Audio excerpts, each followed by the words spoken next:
पंतप्रधान नरेंद्र मोदी उद्या महाराष्ट्राच्या दौऱ्यावर। मोदींच्या हस्ते बीकेसी ते RAJVLR या मुंबईतल्या पहिल्या भुयारी मेट्रोचं लोकार्पण, तर निवडणुकीच्या घोषणेआधी हजारो कोटींच्या विकास कामांची उद्या उद्घाटन। कॅबिनेटमध्ये 41 महत्त्वाच्या विषयांना मंजुरी।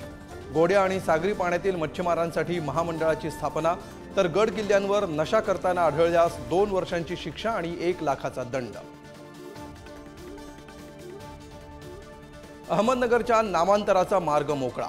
अहिल्यानगर नामांतर करण्यास केंद्राची मंजुरी। राज्य सरकारने पाठवला होता प्रस्ताव। राधाकृष्ण विखे पाटलांनी मानले केंद्राचे आभार।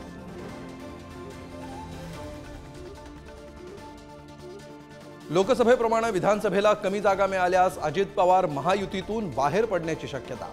राष्ट्रवादीतील नेत्याची पुढारी न्यूजला माहिती। अजित पवारांच्या निर्णयाकडे लक्ष।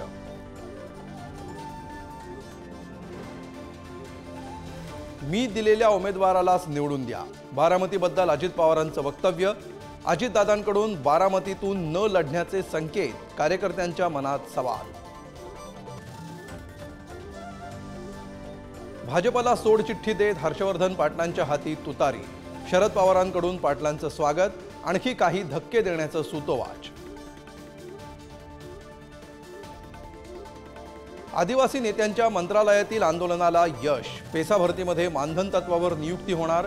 मुख्यमंत्र्यांसोबतच्या बैठकीत निर्णय। आंदोलक नेत्यांकडून आता GRची प्रतीक्षा। पुण्याच्या बोबदेव घाटामध्ये तरुणीवर सामूहिक अत्याचार। पोलिसांकडून आरोपीचं स्केच जारी। राज्यात महिलांवरील अत्याचार वाढले। गृहमंत्र्यांनी राजीनामा द्यावा, सुप्रिया सुळेंची मागणी।